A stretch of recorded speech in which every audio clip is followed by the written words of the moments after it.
Chapter 6. God's punishments to Jacob. One deacon said, if block voting is really false, it's not us that will be punished by God, but them, Brother Erdi only and his ministers. And that's just a little thing. Is it true that you will not be punished if you will continue following that false doctrine? Only Brother Erdi and his ministers shall be punished? Is the transgression of Jacob in teaching that treacherous doctrine of idolatry just a little thing? In Isaiah 48 verses 8-9 it is written that God will not cast Jacob away despite his treachery and transgressions. But he shall definitely be punished. Jeremiah 46 verse 28. Fear thou not, O Jacob my servant, saith the Lord, for I am with thee, for I will make a full end of all the nations whither I have driven thee, but I will not make a full end of thee, but correct thee in measure, yet will I not leave thee wholly unpunished. I'll just clear this, the ministers may misunderstood what is written, they might think that Jacob will be unpunished. He shall really be punished because he must be corrected in measure. The iniquities of Jacob and his ministers. 1. They hate the good, and love the evil. Micah 3 verses 1-2. And I said, hear, I pray you, O heads of Jacob, and ye princes of the house of Israel, is it not for you to know judgment? Who hate the good, and love the evil. The heads of Jacob, Brother Eddie and the administrators and the princes are the ministers of the church. Brother Felix and Erdi are included here though they are both dead because their deeds are the same with those who are still living. They hate the good, and love the evil. They love more the corrupt and wicked politicians from outside than the insiders. They are excommunicating good brethren not following their deceptive unity. But adulterers are not evicted.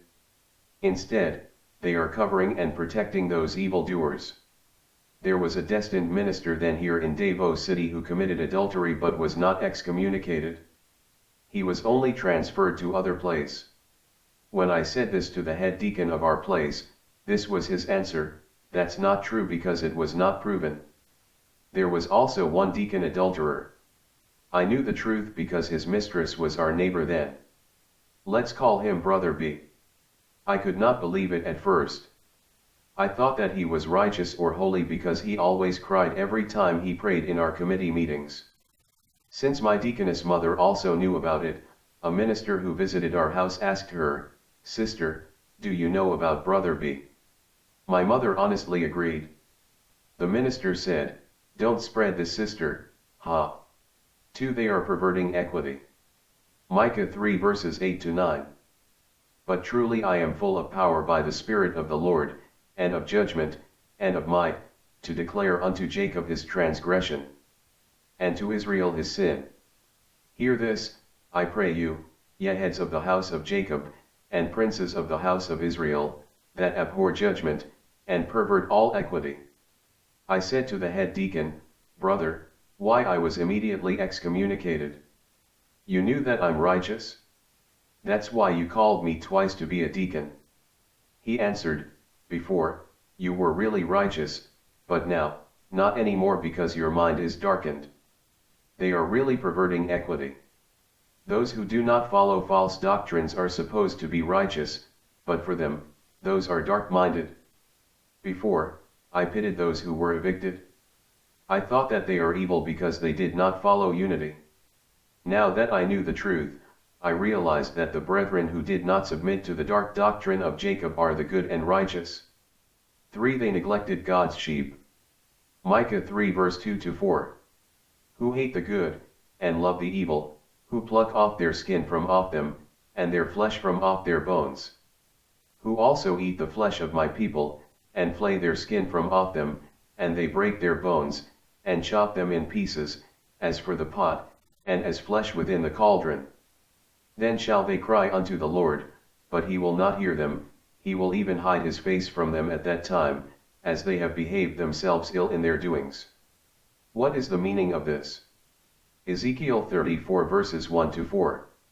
And the word of the Lord came unto me, saying, Son of man, prophesy against the shepherds of Israel, prophesy, and say unto them, Thus saith the Lord God unto the shepherds, Woe be to the shepherds of Israel that do feed themselves, should not the shepherds feed the flocks?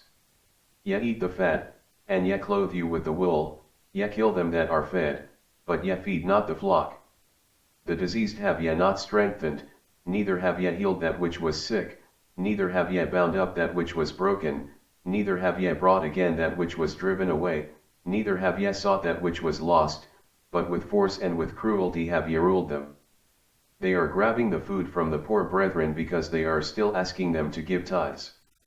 The administrators are living abundantly, free house, food, and with cars, but they neglected the plight of the poor brethren when they are eating because of the offerings of the members.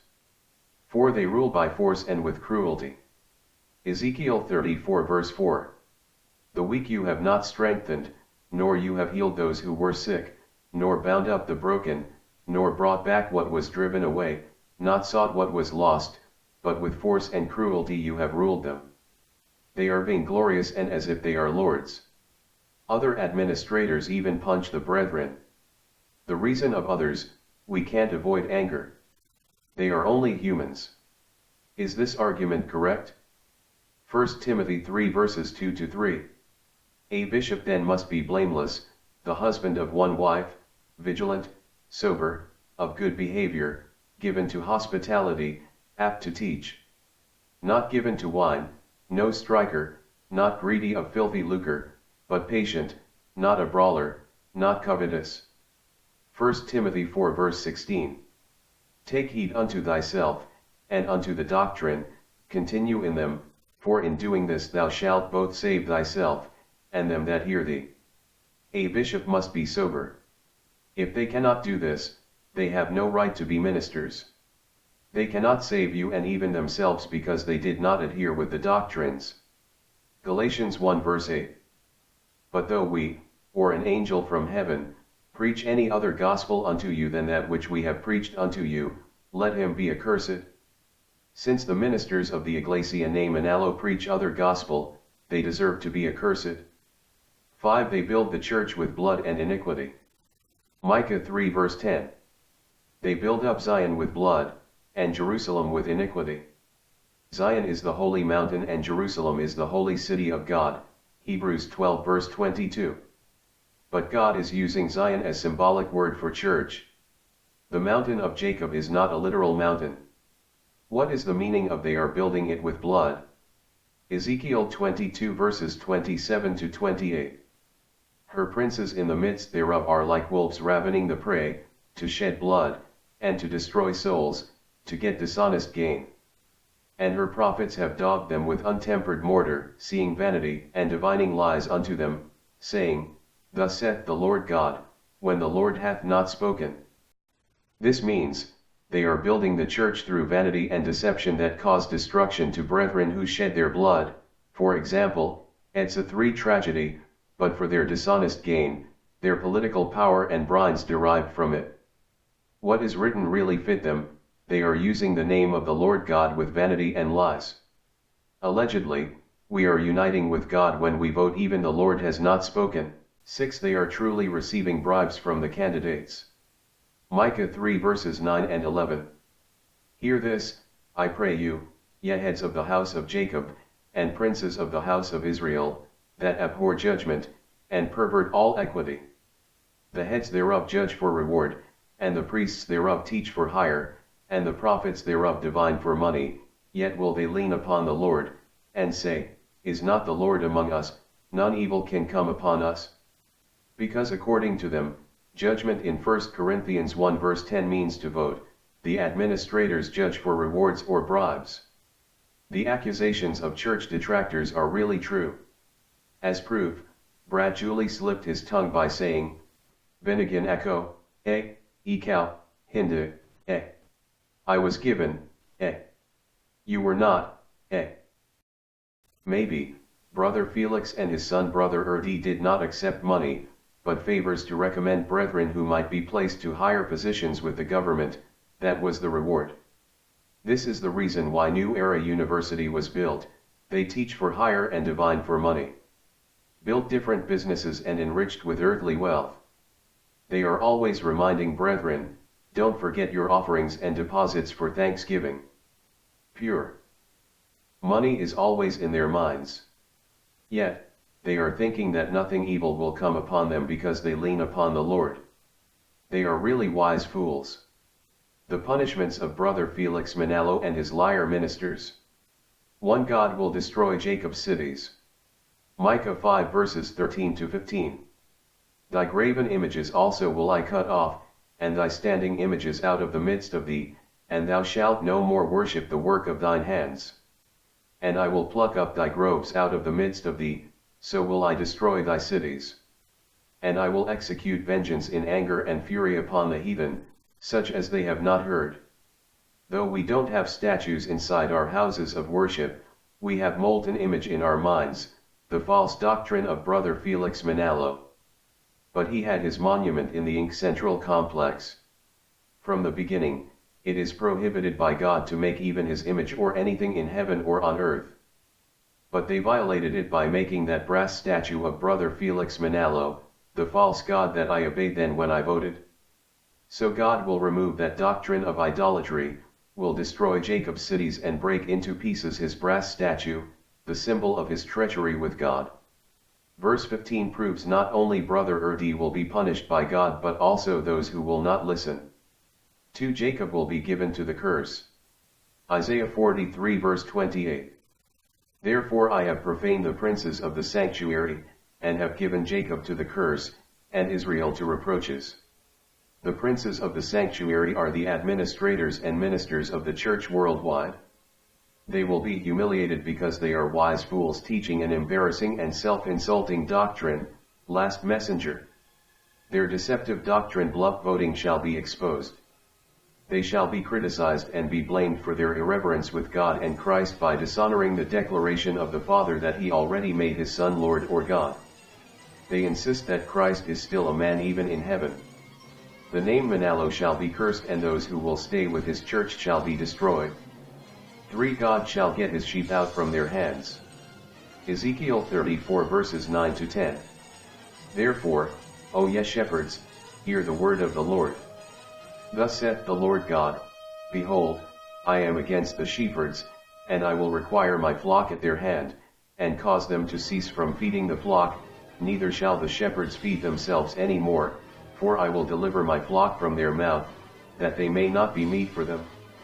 The shepherds or ministers are only dependent upon the offerings of the members. So they will not feed themselves any more. Because God shall get his sheep from their hands. For they shall fall from power. Haggai 2 verse 22. And I will overthrow the throne of kingdoms, and I will destroy the strength of the kingdoms of the heathen, and I will overthrow the chariots, and those that ride in them, and the horses and their riders shall come down, everyone by the sword of his brother. Micah 5 verses 10 to 11. And it shall come to pass in that day, saith the Lord, that I will cut off thy horses out of the midst of thee, and I will destroy thy chariots. And I will cut off the cities of thy land, and throw down all thy strongholds. They will be overthrown from the throne of their kingdom by the sword. All of their biblical bases about their false doctrines shall be thrown down. 5. Jacob's mountains shall be threshed. Isaiah 41 verses 15 to 16. Behold, I will make thee a new sharp threshing instrument having teeth, thou shalt thresh the mountains, and beat them small, and shalt make the hills as chaff. Thou shalt fan them, and the wind shall carry them away, and the whirlwind shall scatter them, and thou shalt rejoice in the Lord, and shalt glory in the Holy One of Israel. Micah 1 verses 4 to 5. And the mountains shall be molten under him, and the valleys shall be cleft, as wax before the fire, and as the waters that are poured down a steep place. For the transgression of Jacob is all this, and for the sins of the house of Israel. Isaiah 57 verses 13 to 14. When thou criest, let thy companies deliver thee, but the wind shall carry them all away, vanity shall take them, but he that putteth his trust in me shall possess the land, and shall inherit my holy mountain. And shall say, cast ye up, prepare the way, take up the stumbling block out of the way of my people. These verses are clear, The mountains of Jacob shall melt like wax, be threshed and shall be destroyed. The brethren gathered by the Manallos shall be carried away by the wind, and the whirlwind shall scatter them. This means, enlightened brethren will escape the Iglesia ne Manalo and shall return to God to be true Iglesia ne Cristo. 6 enemies of the church will rejoice for their downfall. Lamentations 2 verses 15 to 17. All that pass by clap their hands at thee, they hiss and wag their head at the daughter of Jerusalem, saying, Is this the city that men call the perfection of beauty, the joy of the whole earth? All thine enemies have opened their mouth against thee, they hiss and gnash the teeth, they say, We have swallowed her up. Certainly this is the day that we looked for, we have found, we have seen it. The Lord hath done that which he had devised, he hath fulfilled his word that he had commanded in the days of old, he hath thrown down, and hath not pitied, and he hath caused thine enemy to rejoice over thee, he hath set up the horn of thine adversaries.